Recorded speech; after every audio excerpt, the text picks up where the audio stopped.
और अगर आप इन 500 बच्चों से बात करें जो हर साल इस एग्जाम को क्लियर करते हैं, तो आपको समझ में आएगा कि मोस्ट ऑफ द बच्चे जो ये एग्जाम क्लियर करते हैं, उन्होंने इस एग्जाम की तैयारी अपने कॉलेज के दिनों में या स्कूल के दिनों में ही शुरू कर दी थी।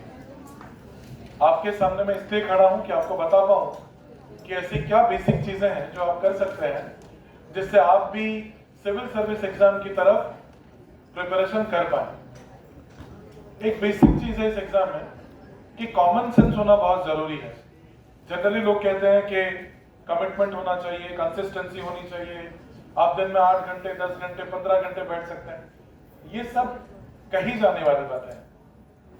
इस एग्जाम को क्लियर करने के लिए जो सबसे बेसिक रिक्वायरमेंट है वो हमेशा कॉमन सेंस माना गया है, क्योंकि ये एग्जाम आपके बारे में ये चेक करता है कि जितनी भी चीजें आपने पढ़ी है, जिस भी क्लास से पढ़ी हैं, भले वो क्लास 6 की एनसीईआरटी हो या 12th की हो या ग्रेजुएशन की हो या रिसर्च लेवल के लोग हो, इनमें आपकी क्लैरिटी कितनी है वो चेक की जा सके। जितनी क्लैरिटी आपके पास हो जब आप चीजों को पढ़ रहे हैं, उतने ज्यादा चांसेस हैं कि आप खुद को इन्वेस्ट कर पाए किसी भी कॉम्पिटिटिव एग्जाम में।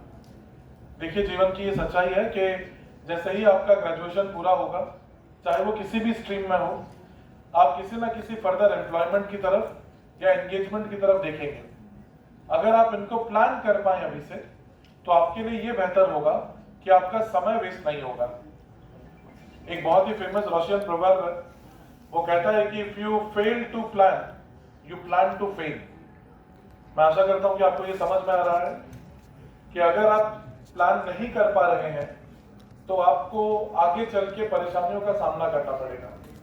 अब आज के इस सेमिनार का पूरा कारण ये है कि मैं आपको ये बता पाऊं कि आप चाहे किसी भी स्टेज में हैं, चाहे किसी भी क्लास में, ग्रेजुएशन के किसी भी ईयर्स में हैं, you can definitely look forward to civil services. और इसके लिए बेसिक बहुत कुछ करने की जरूरत नहीं है।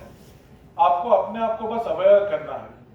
अवेयर करना है जो भी चीजें आपको पढ़ाई जाती हैं, जो भी चीजें आपको सिखाई जाती हैं, आपको उसमें अपना कॉमन सेंस लगाना है।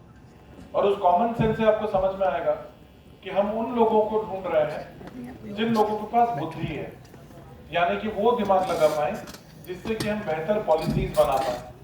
तो जो भी आपको स्कूल के